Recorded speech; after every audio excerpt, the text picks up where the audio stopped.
Aqui estamos mais uma vez, né? Expormos um pouquinho da palavra do Senhor. Deus tem falado muito no meu coração e eu tenho sido muito impactado por essa carta de Judas. E eu espero que também esteja sendo assim para os irmãos também. Afinal de contas, a palavra de Deus é viva, né? E Deus sempre fala conosco através dela. Eu gostaria de pedir a você que já se colocasse em pé, aquietasse o seu coração. Um pregador antigo, famoso do passado, ele dizia que a soberania de Deus é o travesseiro onde eu reclino a minha cabeça e durmo tranquilo. Então fique tranquilo, acalme o seu coração, Deus está cuidando de tudo lá fora. Deus não está dormindo, Deus está atento. Ok? Judas, nós vamos ler hoje o verso 20. Diz assim o nosso texto: Mas vós, amados, edificando-vos a vós mesmos sobre a vossa fé santíssima, orando no Espírito Santo. Vamos orar nesse Espírito. Santo Deus, o que eu peço é que o Senhor edifique a tua igreja, santifique a tua igreja, instrua a tua igreja, exorte a tua igreja, mediante a tua palavra. E que o Senhor faça isso para um louvor da tua própria glória.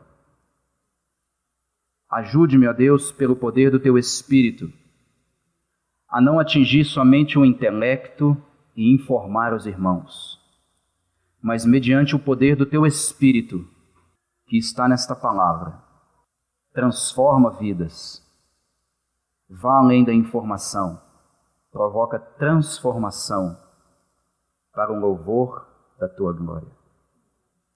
Me ajude, Senhor, eu te peço, por favor. Eu te peço, por favor, Deus.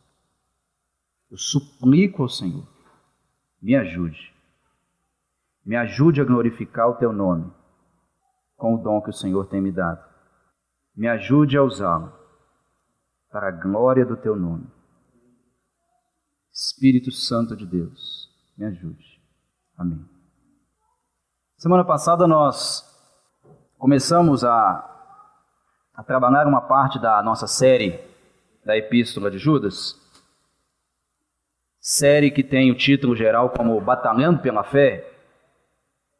E aí semana passada nós começamos numa parte, desde o verso 17, expomos até o verso 19, e dissemos que estamos trabalhando na parte prática da carta.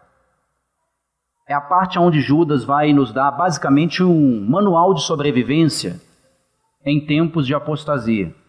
É como se Judas já tivesse dito muitas coisas, e de fato que ele fez, nos orientou sobre o perigo dos falsos ensinos dentro da igreja. E agora nessa parte que nós estamos, ele começa a nos dar algumas exortações práticas de como que nós devemos viver em momentos como esse. E aí nós falamos que Judas, ele nos mostra 6 atitudes a serem tomadas por uma igreja em tempos de apostasia. Então Judas nos apresenta nessa parte prática 6 atitudes que a igreja deve ter para enfrentar os momentos de apostasia, os momentos onde ela está sendo atacada por falsos ensinos. E creio eu que esse é o momento que nós estamos vivendo. Assim como Judas experimentou em seus tempos, assim como a igreja também experimentou ao longo dos anos, nós experimentamos hoje nos nossos tempos falsos ensinos que estão muitas vezes dentro da igreja e que também muitas vezes estão lá fora e que acabam chegando aqui dentro. Ok? Principalmente com o advento do mundo da tecnologia, né? A tecnologia tem avançado muito rápido, então hoje, para você ter um falso ensino chegando dentro da sua casa, basta ligar a televisão ou rádio. Basta acessar a internet, né? Então está muito fácil o falso ensino entrar dentro da igreja. Então Judas nos oferece aqui 6 atitudes práticas. A primeira atitude nós falamos semana passada, ele diz que nós devemos manter em mente o ensino apostólico. A igreja precisa manter em mente o ensino apostólico, porque senão ela não consegue se manter nos momentos de crise, nos momentos de frieza espiritual, nos momentos onde ela é atacada com heresias. Foi a primeira atitude que ele nos disse. A segunda atitude, ele nos diz que nós devemos buscar edificação por meio da sã doutrina e oração no Espírito. A terceira atitude, ele diz que nós devemos ficar firmes no amor de Deus. A quarta atitude, ele diz que nós devemos ter misericórdia daqueles que duvidam. A quinta atitude, ele nos diz que nós devemos alertar os que se deixaram levar pela apostasia ou pelos falsos ensinos. A sexta atitude, ele nos diz que nós devemos tomar cuidado para não sermos convencidos e contaminados pelo falso ensino. Então, na semana passada, nós abordamos a primeira atitude, que foi manter em mente o ensino apostólico, e hoje nós vamos falar sobre a segunda atitude, que Judas nos orienta aqui, tendo como base o nosso texto, o versículo 20 da carta que nós lemos. Amém?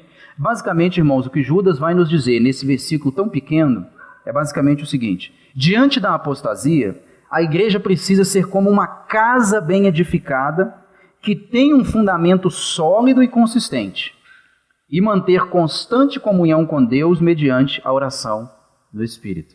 Então, basicamente, o que Judas vai nos ensinar aqui é que em momentos de apostasia, a igreja precisa continuar construindo, ela não pode parar, mas ela precisa continuar construindo sobre o fundamento que já foi lançado, que, como nós falamos semana passada, é o ensino apostólico. E além de continuar construindo sobre esse ensino apostólico, ela precisa estar mantendo comunhão com Deus mediante a oração no Espírito. É basicamente isso que Judas vai nos dizer. Irmãos, creio eu que a igreja atual ela se esqueceu de dois fundamentos básicos, não somente da doutrina cristã, mas dois fundamentos básicos que sustentam todo o cristianismo. Estou dizendo aqui, é lógico que existem outros, eu estou pegando os dois básicos que sustentam todo o cristianismo. Quais são esses dois fundamentos, essas duas questões básicas? Doutrina e oração. Doutrina e oração. Esses dois fundamentos, ele basicamente é o seguinte, são dois fundamentos que basicamente são como dois pilares paralelos que sustentam ou equilibram uma casa. Ou seja, o pilar da direita e o pilar da esquerda estão sustentando esse templo. Se nós esquecemos da importância do pilar à direita, o que acontece com o templo? O templo tomba para a direita. Se nós tiramos o pilar que sustenta o lado esquerdo, o templo tende ao quê? A cair para o lado esquerdo. Então ele tende a ficar desequilibrado. Então por que eu disse que tenho por mim que a igreja se esqueceu desses dois fundamentos básicos? E aí a igreja vive esse desequilíbrio. E quando essas coisas acontecem, nós temos, por exemplo, dois grupos. Nós temos de um lado um grupo que dá ênfase no estudo da palavra e se esquecem da oração. Ou seja, eles dão ênfase no pilar direito e se esquecem da importância do pilar esquerdo. Então nós temos igrejas que privam pelo ensinamento da palavra, as questões intelectuais. Ou seja, elas se preocupam muito com o ensino, com a aprendizagem, com a formação do intelecto, vamos dizer assim. Esse é um grupo. E tem também um outro grupo que se esquece do ensino da palavra.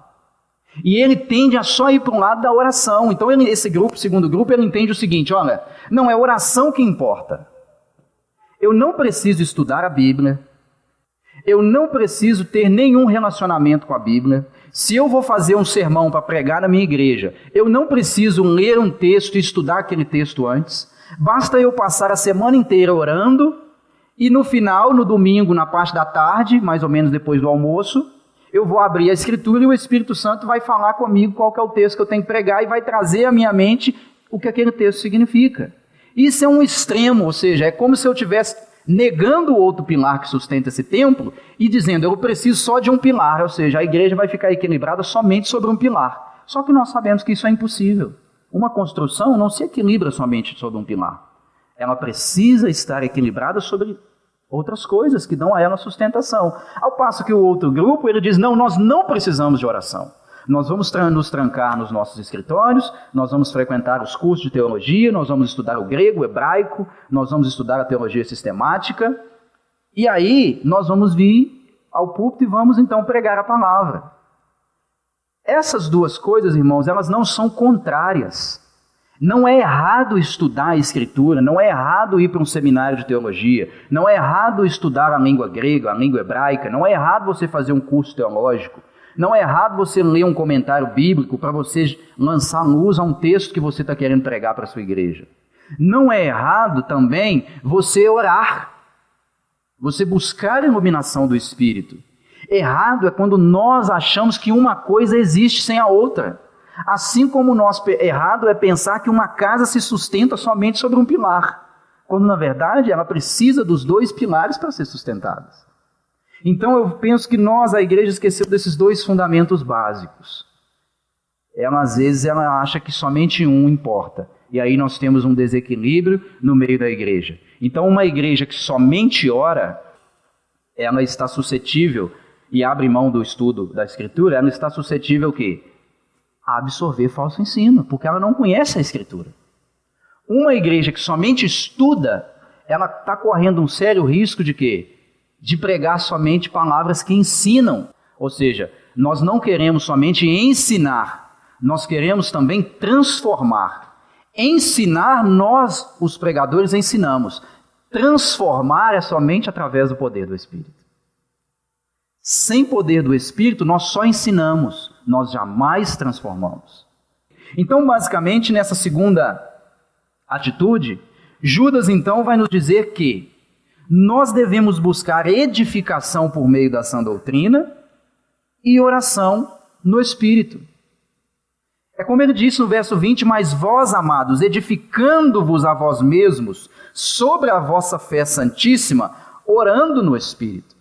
Judas está nos dizendo, ao invés do falso ensino e de uma vida fora dos padrões de Deus, a igreja precisava buscar de forma contínua sua edificação. Ou seja, ele começa dizendo, mas vós, amados, assim como ele começou no verso 17, traçando um contraponto, ou seja, um contraste, orientando para a igreja o seguinte, olha, vocês precisam andar no caminho contrário ao falso ensino.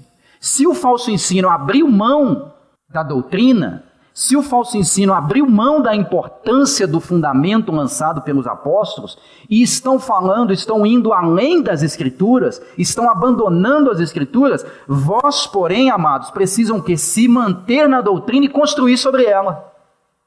Vocês precisam fazer isso. E Judas está nos dizendo que essa construção, essa palavra que ele nos diz aqui, edificando-vos, ela nos dá a ideia, irmãos, Judas está nos dizendo que é constante, é a todo tempo, ou seja, a igreja não deveria parar no tempo, a igreja não deveria deixar de estudar a Escritura, a igreja não deveria deixar de dar importância ao ensino, a igreja não devia deixar de dar importância àquela necessidade de estar o quê? Construindo sobre as bases do ensino apostólico. A igreja precisava ser edificada constantemente. Repare, por exemplo, como eu disse, nessa expressão, edificando-vos a vós mesmos. Fica aí com a sua Bíblia aberta, mantenha a sua Bíblia aberta para você ir acompanhando à medida que nós estamos falando aqui. Olha, por exemplo, no verso 20, depois que ele diz, mas vós, amados, ele diz assim, edificando-vos a vós mesmos. Ou em outras versões, talvez, por exemplo, a NVI, ela diz assim, edifiquem-se, porém, amados. Dependendo da tradução, eu estou usando aqui a Almeida Corrigida Fiel, que é uma tradução mais literal, ou seja, edificando-vos a vós mesmos. O que Judas está nos ensinando quando ele diz isso? Ele está dizendo que a igreja precisava estar envolvida, em primeiro lugar, com a edificação dela mesma. É por isso que essa tradução que eu estou lendo, a Almeida Corrigida Fiel, edificando a vós mesmos. Se nós perguntássemos para Judas assim, Judas, já entendi que em momentos de falso ensino, que a igreja é atacada por falsos mestres, nós precisamos edificar, mas edificar quem? Ele mesmo nos responde, edifiquem a vós mesmos. Ou seja, é edificar a igreja. É como se ele estivesse dizendo assim, vocês precisam em primeiro lugar estar o quê? Edificando, construindo sobre alguma coisa. Essa palavra edificar aqui, ela traz na sua raiz a palavra oikos, que no texto grego ela significa basicamente casa. Casa. fazendo uma comparação com a edificação de uma casa. Então Judas está dizendo assim, olha, assim como você faz um fundamento e sobre um fundamento você começa a edificar uma casa, vocês precisam considerar o fundamento lançado pelos apóstolos, ou seja, o ensino a respeito de Cristo, aquilo que os apóstolos de Cristo trouxeram, ou seja, a Escritura. Vamos pegar assim, o Antigo e o Novo Testamento, aquilo que os apóstolos e os profetas ensinaram, o Antigo e o Novo Testamento, ou seja, a Bíblia, e ele está dizendo assim, ó, a Bíblia é o fundamento. Vocês já têm esse fundamento que já foi lançado. Vocês não devem construir sobre outro alicerce. Vocês não têm que tirar o alicerce e construir outro para depois edificar por cima. Ele está dizendo, já existe um alicerce. Então a ordem que ele está nos dando e nos chamando que é a edificar a nós mesmos. Ou seja, ele está dizendo, assim como eu construo uma casa, nós precisamos, sob um fundamento que nós já temos, a palavra de Deus, começar a nos edificar. Nós precisamos colocar tijolo sobre tijolo. Ensino sobre ensino. Imagine que cada ensino é um tijolo. E a igreja começa colocando um ensino, outro ensino, e à medida que ela vai estudando a palavra, ela vai colocando ensino sobre ensino, e assim ela vai sendo edificada. A igreja precisava então se preocupar com o fundamento, ela precisava então não somente se preocupar com o fundamento sobre o qual ela era edificada, mas precisava se preocupar também em se edificar. Nesse sentido, Judas está nos levando a um passo além. Ele está nos dizendo, olha, como na semana passada ele nos disse que nós deveríamos lembrar dos ensinamentos apostólicos, que são a base da nossa fé, agora ele está dizendo assim, agora também é importante ter em mente o ensino apostólico e construir sobre ele. Construa sobre ele. Então a igreja precisava não somente se preocupar com o fundamento sobre o qual ela era edificada, mas também precisava edificar sobre ele. Imagine, por exemplo, você pretende construir uma grande casa. Então você faz o projeto e envia trabalhadores ao terreno com enxadas para arrancar o mato, preparando o solo para a construção. Imaginou essa cena aí? Você pretende construir uma grande casa, uma mansão. E aí você convida alguns trabalhadores, cada um vai lá para um lote com uma enxada, dá uma capinada, tira um pouquinho do mato e você fala assim, está pronto, posso construir. Em seguida, sem se importar com a fundação, dá início à edificação da casa. O que acontecerá com essa casa? Se você fizer isso. Essa casa provavelmente ela não vai durar muito tempo em pé. Por quê? Porque o fundamento não foi feito. Então é o exemplo que eu trago para os irmãos entenderem que, do mesmo modo como a igreja precisava se preocupar com o fundamento sobre a qual ela era edificada e construir sobre ela, quem vai construir uma casa também deve considerar o fundamento e deve se preocupar em quê? Em construir.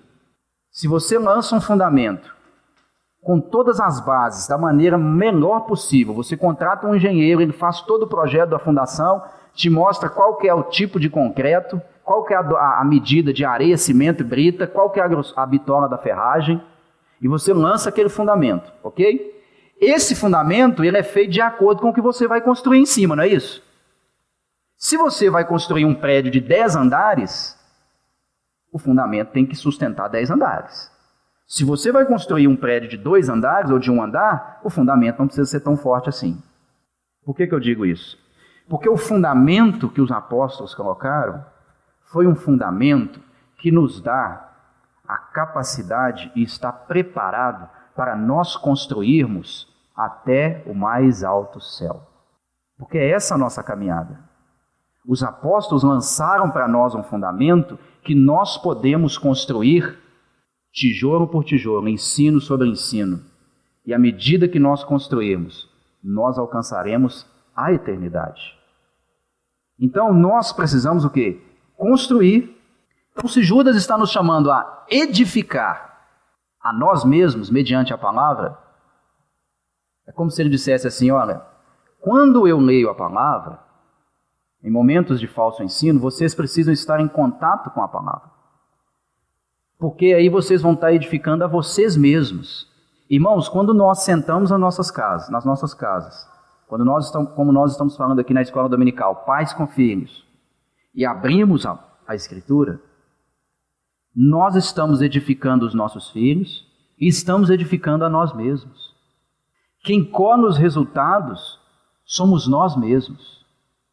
Então Judas está dizendo, igreja, em tempos de apostasia, vocês precisam ter relacionamento com a palavra. Vocês precisam edificar, ou seja, começa a trabalhar. Edificar sobre o quê? A parte B do verso 20, ele diz assim, se ele nos disse no começo, mas vós, amados, edificando-vos a vós mesmos, ele nos dá qual que é o fundamento sobre o qual nós construímos. Ele nos diz, sobre a vossa santíssima fé. Sobre a vossa santíssima fé. Ou seja, o fundamento para a edificação deveria ser a fé santíssima. Que fé santíssima é essa? Como nós falamos no começo, fé no contexto de Judas, irmãos, não é a fé salvífica, não é a fé que eu preciso ter em Cristo para ser salvo, não é a fé que Deus me dá, aquela fé que é um dom de Deus, que é a capacidade de eu crer em Cristo para a salvação. No contexto de Judas, fé é o conjunto de doutrinas, é o conjunto de ensinamento nas Escrituras. Então Judas está nos dizendo, olha, sobre a vossa santíssima fé que vocês precisam edificar.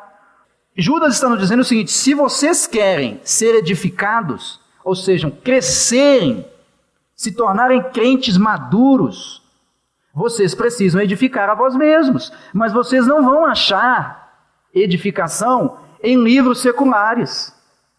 Vocês não vão achar essa edificação que eu estou dizendo para vocês em filmes no Netflix. Vocês não vão achar essa edificação nos filmes, em qualquer site, nos jornais, nas crônicas, nos canais de televisão, nas novelas.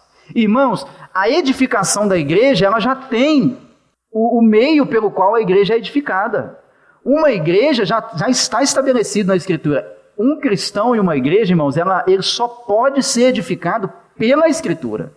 É impossível se edificar, uma igreja se edificar sem a Escritura. É impossível. Assim como é impossível se construir uma casa sem tijolos. É impossível se construir uma casa sem tijolos. Então, Judas está nos dizendo, é sobre a vossa fé santíssima que nós devemos nos edificar.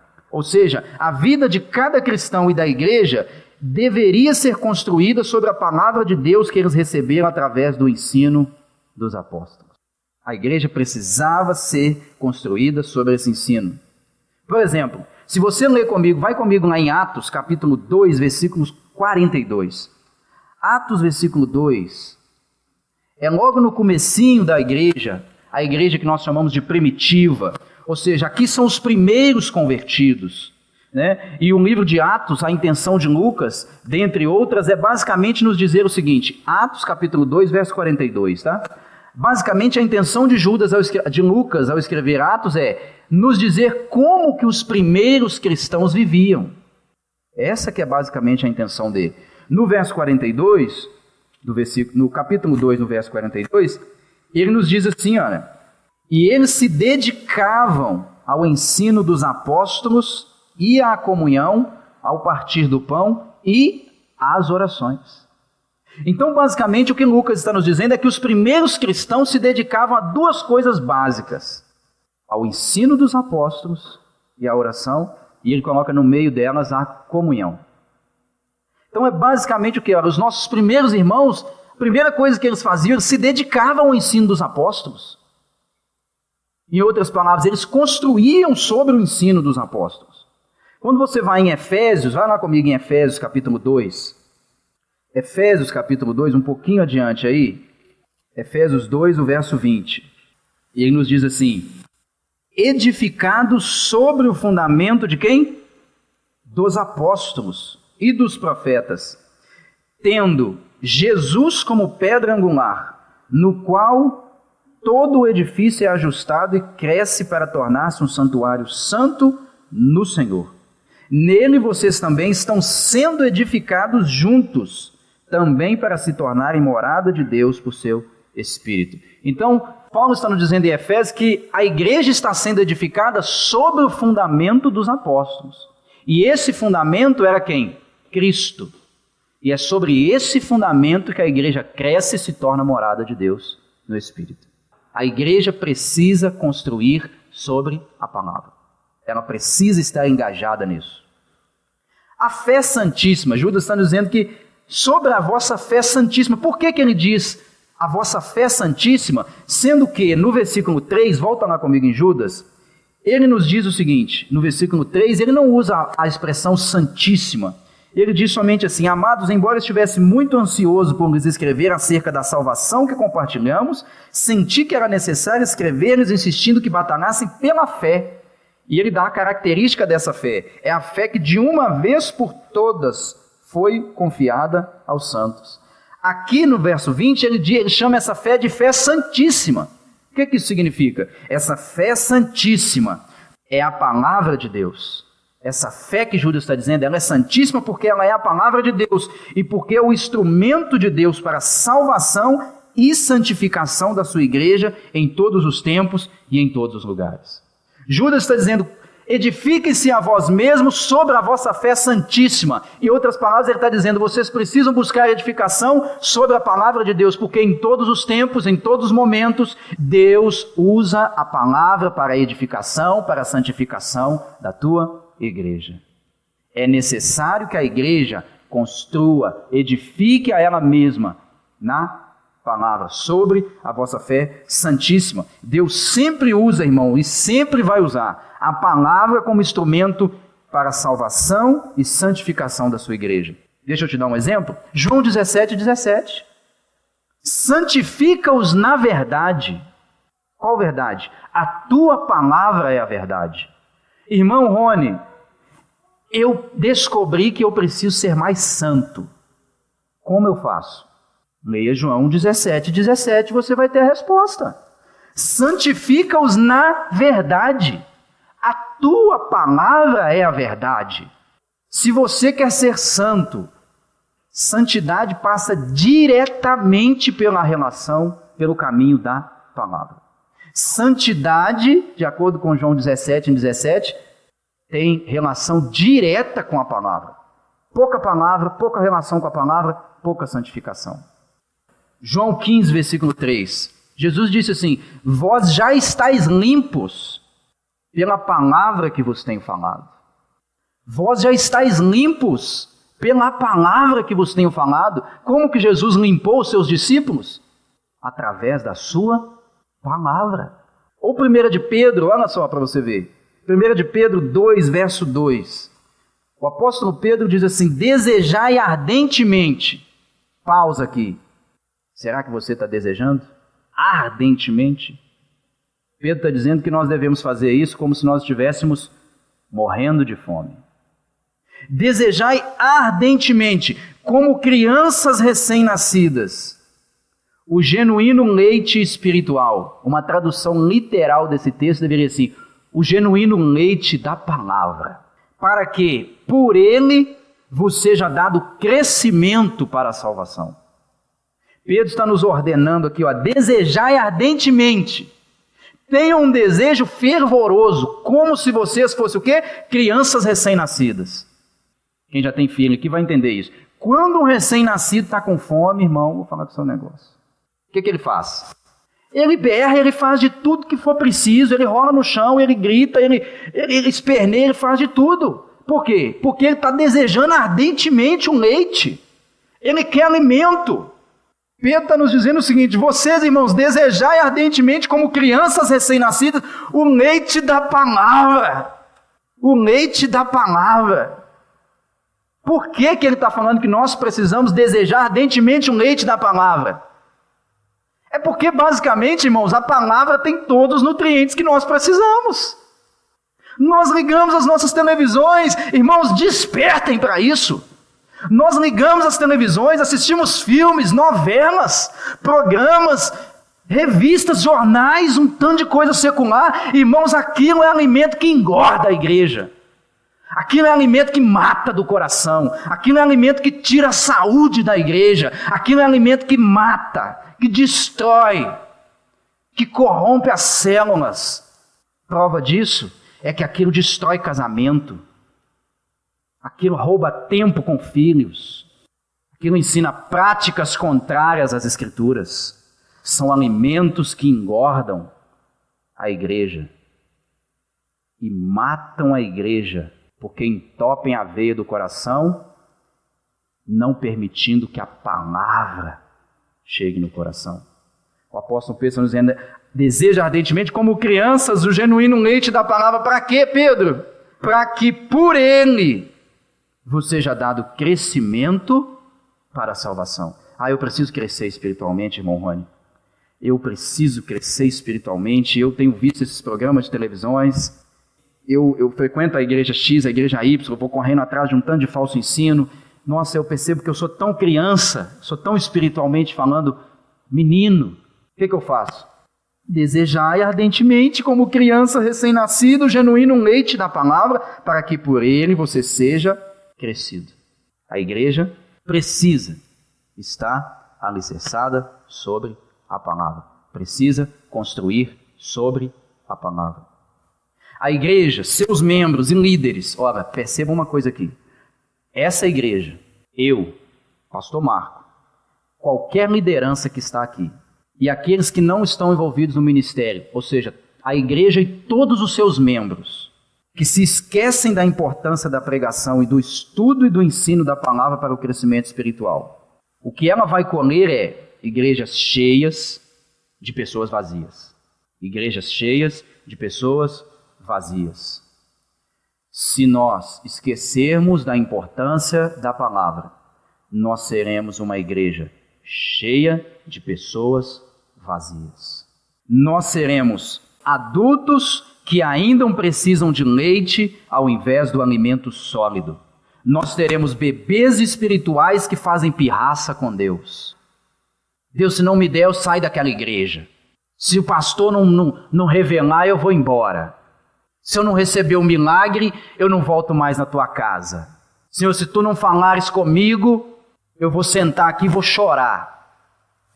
Deus, se o Senhor não me mostrar que o Senhor existe, eu não acredito. Bebês espirituais que fazem pirraça com Deus. Por quê? Porque não tem palavra. Porque não constrói, não edificam a si mesmos sobre a palavra. Sobre a palavra. Irmãos, Deus nos deixou uma palavra escrita. Pessoas foram perseguidas e morreram no passado defendendo essa palavra. Morreram porque insistiram em permanecer crendo e alinhando suas vidas a esta palavra. Foi através do sangue dessas pessoas que morreram por causa dessa palavra que a igreja de Cristo continuou crescendo e alcançando os lugares ainda não alcançados. A palavra de Deus para nós como igreja teve no passado e deve ter para nós hoje a mesma importância que o concreto e o aço têm na edificação de uma casa. A mesma importância que o concreto e o aço têm na fundação de uma casa, a palavra de Deus deve ter para essa igreja e para qualquer igreja que queira ser bíblica. É necessário que tenha palavra. Mas não é só isso. Lembra que no começo nós falamos que tem que ter 2 fundamentos. Nós temos que ter palavra. Temos que ter palavra, temos que estudar a palavra. Eu, pastor Marco, temos que estudar a palavra. Nós temos o dever, a obrigação de quando, antes de subir nesse púlpito, entrar nos nossos escritórios e sujarmos as nossas mãos com o livro. Nós temos essa obrigação. Mas não é somente nós. Cada um de vocês precisam sujar as mãos com o livro. Quando eu digo sujar as mãos, eu estou dizendo uma expressão para ter contato. Você precisa abrir. Uma certa pregação aqui atrás eu terminei fazendo uma súplica para os irmãos. Desliguem os seus televisores e abram as suas bíblias empoeiradas. Cada um de nós aqui, independente da idade, independente do sexo, se é mulher ou homem, se é solteiro ou casado, tem a obrigação, o dever de ter contato com a palavra, de estudar a palavra. Mas não é só isso. Além de nos direcionar para a busca de edificação por meio da sã doutrina, Judas também orientou quanto à oração. É o final do verso 20, olha lá. Final do verso 20, ele usa uma expressão pequena dizendo, orando no Espírito Santo. Orando no Espírito Santo. Basicamente, o que ele está dizendo é, se a palavra de Deus era a base sobre a qual os leitores de Judas deveriam construir, e era nela que eles deveriam buscar edificação para eles mesmos, a oração é o combustível necessário e precisava fazer parte do processo.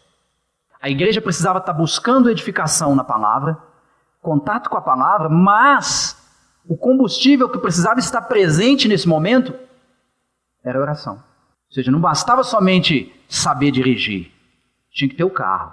Não bastava somente ter o carro, tem que ter combustível, tem que estar cheio. Senão não vai a lugar nenhum. É o extremo. É o ministério que pensa que estuda a palavra, estuda a palavra. Oração a gente pensa depois. Oração, oração, oração. Estudo da palavra a gente vê depois. É o carro sem combustível. É o combustível sem o carro. Uma coisa não vive sem a outra. Um comentarista chamado Michael Green, ele diz uma coisa interessante, olha, sobre esse texto. Sobre essa fala de Judas orando no Espírito Santo. Ele diz, é provável que os falsos mestres estivessem abandonado a oração. Eu estou dizendo, é provável que esses mestres aqui, que estavam ensinando a igreja, eles estavam falando assim para aquela igreja. Não, a gente é super espiritual, a gente... Oração para quê? Não, a gente... É isso. A gente não precisa disso não, a gente... Oração, isso é coisa para crente pequeno. Aí ele diz assim, muitos cristãos avançados, entre aspas ele põe, o fizeram hoje, conforme eles mesmos declaram. Mas declarar ultrapassadas as Escrituras e a oração é declarar ultrapassada a totalidade do cristianismo. Em outras palavras, o que ele está dizendo? Dizer que eu preciso só de uma ou de outra, dizer que eu não preciso de oração e dizer que eu não preciso de estudo da palavra, é negar os dois fundamentos básicos do cristianismo. Os dois fundamentos básicos, palavra, comunhão com Deus. Palavra, comunhão com Deus. Essas duas coisas andam juntas. Então Judas está dizendo, orando no Espírito. Mas o que significa orar no Espírito? Ah, irmão, aí eu não entendi. Eu já entendi que eu preciso estar sempre buscando edificação, a igreja precisa estar sempre buscando edificação sobre a palavra. Mas esse orando no Espírito eu não entendi. O que seria isso? Eu trouxe um outro comentarista chamado Warren.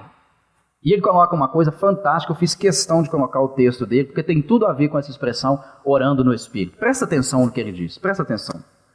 Um dos grandes problemas do ministério hoje é que alguns do povo de Deus não são capazes de discernir entre o ministério da alma e o ministério do Espírito.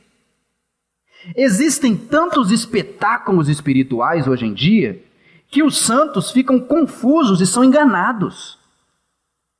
Da mesma forma que os rebeldes levaram fogo estranho para o tabernáculo, lá em Levítico, também encontramos fogo estranho nas igrejas de hoje, de modo que devemos exercer discernimento cauteloso. O ministério da alma engrandece o homem, enquanto o ministério do Espírito glorifica Jesus Cristo. Quando o Espírito ministra por intermédio da palavra, há edificação. Mas quando a alma está apenas manipulando um ministério, há entretenimento, ou, na melhor das hipóteses, educação intelectual. É necessário que o Espírito de Deus ministre a nosso espírito e nos torne mais semelhantes a Jesus Cristo. O Warren está dizendo uma coisa fantástica. A igreja se perdeu, ela não sabe discernir entre o ministério da alma e o ministério do Espírito, ou seja, ela não sabe discernir quando é o homem que está falando, quando é Deus que está falando. Quando é da carne, quando é Bíblia. Ela não sabe discernir. Ele está falando assim, é necessário que a igreja saiba ter discernimento, porque senão ela fornece o quê? Fogo estranho. E ele nos diz uma coisa fantástica, quando a palavra de Deus é ministrada somente pela alma, ela alimenta somente o quê? O intelecto. Então as pessoas conhecem sobre Deus, mas elas não conhecem o próprio Deus. Elas não têm relacionamento com Deus, elas não têm comunhão com Deus, porque elas só conhecem sobre Deus. É como se eu dissesse o seguinte, quem aqui conhece o Barack Obama? Alguém conhece? Conhece, não conhece? Só de jornal da televisão. Conhece, mas não tem comunhão. Tem comunhão. Não tem comunhão. Só conhece, só tem informação sobre. Mas não tem comunhão, não tem relacionamento. Porque relacionamento precisa o quê? Entrar, tem que ter coração, tem que ir lá, tem que se aproximar, tem que ter contato. Como que nós vamos conhecer o nosso Deus, irmãos? Se nós não temos contato com o livro. Uma das coisas que mais me chama a atenção nessas pessoas, até crianças, adolescentes hoje, que acompanham esses blogueiros aí do youtubers, né? É que esses youtubers e blogueiros, eles têm lançado vários livros. E aí, quem segue aquele blogueiro, quando ele vai lançar um livro e ele está na cidade da pessoa, as pessoas faltam invadir as livrarias. Por quê? Porque elas não querem ter somente um livro. Elas querem ter contato com o autor do livro. Porque é mais interessante. Porque você pode ler um capítulo de um livro e chegar para o próprio autor face a face e falar: cara, que capítulo fantástico aquele! Eu gostaria que você me explicasse de onde você estava com a cabeça, o que você estava pensando na hora que você escreveu aquilo. Quando você escreveu, eu queria ouvir da sua própria boca. Nós não. Nós podemos, irmãos, a qualquer momento da nossa vida, dobrar os nossos joelhos, ou nem precisa dobrar o joelho, lá no cantinho da sua casa. Senhor, que coisa maravilhosa! O que isso quis dizer quando o Senhor escreveu Gênesis capítulo 1? Senhor, o que está na tua mente? Quando o Senhor disse: porque Deus amou o mundo de tal forma que deu o seu único Filho, para que todo aquele que nele crê não pereça, mas tenha a vida eterna. Senhor, me fala o que estava no teu coração. Eu quero perguntar a você face a face o que isso significa. Porque eu não quero ter só um livro, eu quero comunhão com o autor do livro. Eu não quero só doutrina, eu quero vida com Deus, eu quero vida com Deus. O que significa orando no Espírito? Orar no Espírito significa simplesmente orar guiados pelo Espírito. Ou, em outras palavras, orar em conformidade com a sua vontade. Mas aí você pode perguntar assim: mas como assim? Como que eu vou saber a vontade do Espírito? Como que eu vou saber a vontade de Deus? Guarda uma coisa: orar em Espírito é orar em conformidade com a palavra de Deus. É orar em conformidade com a vontade de Deus. E aonde eu acho a vontade de Deus? Nos sonhos? Não. Eu acho a vontade de Deus nas Escrituras. Nas Escrituras. Deixa eu te explicar o que é orar em Espírito. Todo cristão verdadeiro, irmãos, ele tem o Espírito. Se você ler, por exemplo, Romanos 8, verso 9, não precisa abrir, ele diz assim: vós, porém, não estáis na carne, mas no Espírito. Se de fato, o Espírito de Deus habita em vós. E se alguém não tem o Espírito de Cristo, esse tal não é dele. Todos que pertencem a Cristo têm o Espírito Santo de Cristo. Porque Paulo está dizendo em Romanos 8, 9, que todo aquele que não tem o Espírito não é de Cristo. Não é de Cristo. Todo cristão tem o Espírito Santo. Mais à frente, no capítulo 8, versículo 26 e 27, Paulo nos diz que o Espírito está conosco quando oramos e intercede por nós segundo a vontade do nosso Deus. Quer oração mais poderosa do que essa? Irmãos, me deixa chateado quando as pessoas vão na igreja. Me perdoe se tem alguém aqui que faz isso, mas me deixa chateado quando um cristão chega e fala assim: irmão, ora para mim, pastor, ora por mim, porque não estou dizendo que é errado. Eu estou dizendo que às vezes as pessoas pensam o seguinte, que a minha oração não vale nada, é a oração do pastor que serve. É a oração do pastor que é poderosa. Mas olha o que Paulo nos diz em Romanos 8, 26 a 27. Também o Espírito, semelhantemente, nos assiste em nossa fraqueza. Por que ele nos assiste em nossa fraqueza? A ideia aqui, por que ele nos auxilia na fraqueza? Por que ele está nos dando suporte nas nossas fraquezas? Paulo diz: porque não sabemos orar como convém. A Bíblia diz que nós não sabemos orar. Olha para você ver como é que nós não sabemos orar. Ainda ontem a gente orava para ter uma casa própria. 2 meses depois você já não quer a casa própria. Você já quer outra coisa, já está orando por outra coisa, esqueceu a casa própria. 3 meses atrás você estava orando por uma televisão nova. 2 dias depois, a televisão já não te importa mais. O que é orar como convém? Orar como convém, irmãos, é orar em conformidade com a palavra de Deus. Nós somos inconstantes. Já imaginou? Pensa aí. Se Deus respondesse todas as nossas orações, quantas orações tolas nós já fizemos? Eu já fiz. Muitas. Paulo diz, é porque nós não sabemos orar como convém, mas o Espírito intercede por nós sobremaneira, com gemidos inexprimíveis. E aquele que sonda os corações sabe qual é a mente do Espírito, porque segundo a vontade de Deus é que ele intercede pelos santos. Ou seja, quando nós estamos orando, quando um cristão abre a boca e está orando, irmãos, é o próprio Espírito que está conduzindo a nossa oração a Deus. É o próprio Espírito de Deus. Quando um cristão abre a boca e diz, Pai, o Espírito se coloca em prontidão e diz, pode orar que eu transmito a mensagem. Pode orar que eu faça a tradução. Deus, me dá uma casa. Não é isso que ele está pedindo, não, Deus. Ele não precisa de casa. Tua palavra diz que ele precisa de santificação. Então santifica ele. Deus, eu estou precisando de um carro zero. Deus, calma, não é isso que ele precisa, não. Ele precisa de edificação na palavra.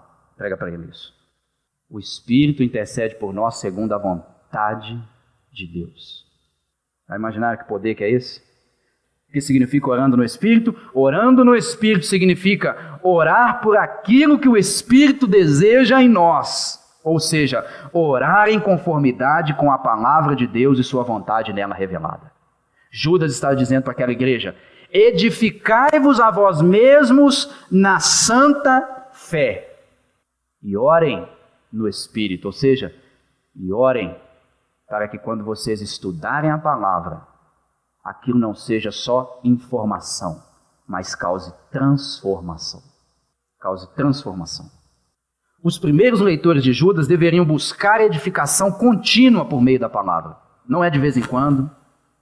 Aliada à oração em busca de santificação e prática da vontade de Deus para a igreja. Um caminho totalmente oposto aos que viviam no falso ensino. Quem vivia no falso ensino não queria se alinhar à conformidade com a palavra. Quem vive no falso ensino, irmãos, não quer Bíblia, quer mistério. Quem vive no falso ensino não quer Deus, quer milagres. Esse dia eu estava ouvindo um pregador, ele diz uma coisa de impacto também, e me impactou e vou falar para vocês pensarem. Ele diz assim, eu preferiria passar a eternidade no inferno com Cristo do que um dia no céu sem Ele. Crentes verdadeiros querem Cristo e sua palavra. Cristo e sua palavra. O que nós podemos aprender disso aqui? Que estudo, leitura, meditação na palavra de Deus e oração são fundamentais para a saúde espiritual de uma igreja e seus membros.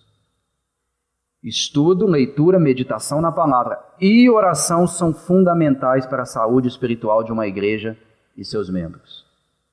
Não se deve levar o estudo da palavra sem oração. Não se deve levar meditação na palavra sem oração.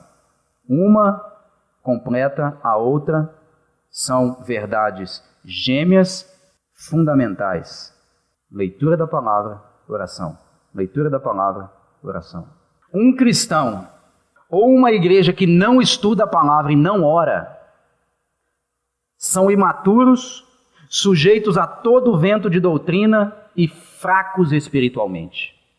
Uma igreja que não estuda a palavra e não ora, ela é imatura e fraca espiritualmente. Guarde uma coisa, observe uma coisa. Geralmente, fraqueza espiritual reflete diretamente no comportamento da igreja. Guardem isso. Fraqueza espiritual reflete diretamente no comportamento da igreja e dos seus membros. Diretamente. Quer saber se a igreja está fraca espiritualmente? Geralmente ela apresenta alguns problemas comportamentais. Quer um exemplo disso? Vai lá comigo em 1 Coríntios capítulo 3. 1 Coríntios capítulo 3. Deixa eu exemplificar isso aqui com a Escritura. Vamos tentar ver isso nas Escrituras. 1 Coríntios capítulo 3, verso 1 a 3. 1 Coríntios 3, verso 1 a 3. Geralmente uma igreja imatura e fraca espiritualmente apresenta comportamentos fora da palavra. Olha o que Paulo diz. Eu, porém, irmãos, não vos pude falar como a espirituais, e sim como a carnais, como crianças em Cristo. Leite vos dei a beber, não vos dei alimento sólido, porque ainda não podíeis suportá-lo, nem ainda agora podeis, porque ainda sois carnais. Porquanto, havendo entre vós ciúmes e contendas, não é assim que sois carnais e andais segundo o homem? Paulo usa a palavra carnais nesse texto 3 vezes. É uma palavra totalmente pesada, irmãos. Para uma igreja de Corinto, que quando você lê no capítulo 1, Paulo começa elogiando ela, dizendo o seguinte, que nela não faltava nenhum dom espiritual. Ou seja, a igreja de Corinto não faltava, todos os dons espirituais estavam ali naquela igreja. Mas foi a igreja que mais deu trabalho para o apóstolo Paulo. E Paulo, deu tanto trabalho ao ponto de Paulo chamar a igreja de carnais. Vocês são carnais.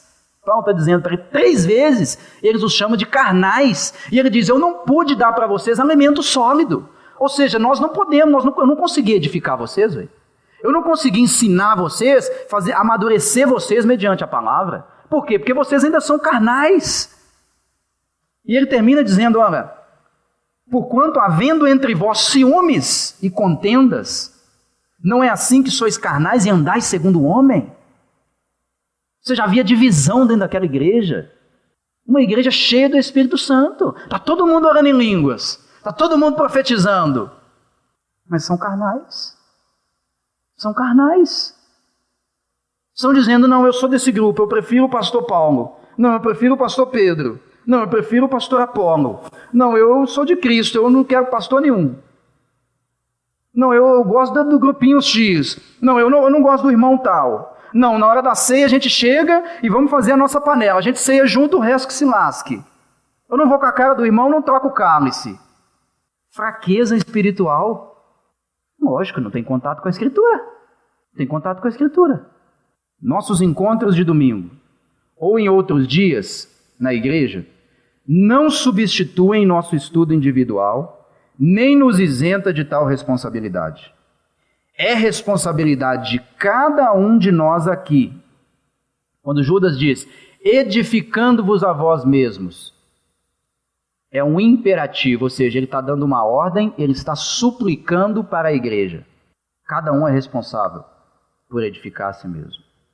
Se quisermos crescer espiritualmente e ajudar outras pessoas a crescer, precisamos estudar as Escrituras. Em 2 Timóteo 2,15, Paulo nos diz, procura te apresentar diante de Deus como varão aprovado, que maneja bem a palavra. A primeira aplicação desse texto é para os pastores, mas também pode ser levada para a igreja, que cada um de nós devemos nos apresentar diante de Deus como homem ou mulher aprovados, que maneja bem a palavra. Ser aprovado passa diretamente pela maneira como você se relaciona com a palavra. Não se vence a batalha da fé apenas com argumentos. É outra coisa que nós podemos aprender aqui. É necessário o poder do Espírito. Não basta somente estudar a Escritura e ter boa teologia, ter bom ensino. Se nós tivermos só isso, nós não vamos dar conta de batalhar a batalha da fé que Judas está nos chamando. É preciso poder do Espírito. Quando você lê 1 Coríntios capítulo 2, verso 4, Paulo diz assim, mas a minha mensagem e a minha pregação não consistiram de palavras persuasivas de sabedoria, seja só conhecimento, mas consistiram de demonstração do poder do Espírito. O que é poder do Espírito? É quando a palavra é predicada no seu contexto. É quando a palavra é pregada em conformidade com a intenção que o Espírito quis revelar. Isso é poder do Espírito. Paulo está dizendo para a igreja, quando eu vim até vocês, eu não usei somente de intelecto. Eu vim com poder do Espírito. Oração, palavra. Oração, palavra. 2 fundamentos que sustentam a igreja em momentos de apostasia. Eu termino fazendo um apelo. Fiquem tranquilos que eu não vou apelar para vocês irem aqui à frente, levantar as mãos. Eu acho que o que nós já dissemos aqui foi bastante apelativo. Eu não preciso que você levante sua mão para estar de acordo com o que eu disse aqui? Não. Isso é você e Deus quando você sair daqui. Mas eu quero deixar meu apelo. Eu gostaria de desafiar você a separar um tempo. Se você não tem feito isso, eu desafio você. Eu não vou fazer o desafio que os youtubers fazem, não. Fica tranquilo. Aquela fichinha, pegar um balde de gelo e jogar na minha cabeça, aquilo é coisa de tolo. Isso aqui que é desafio. Isso aqui que eu quero ver se é homem, se aqui tem homem, se tem mulher de Deus mesmo. Isso aqui que é desafio. Quero desafiar você. E eu estou me desafiando também. Como eu falei com o pastor Marco, quando eu estudei esse texto para pregar, eu tremi. Porque eu cheguei à conclusão, Senhor, eu tenho prezado muito, muito pelo estudo da palavra, mas tenho orado pouco demais.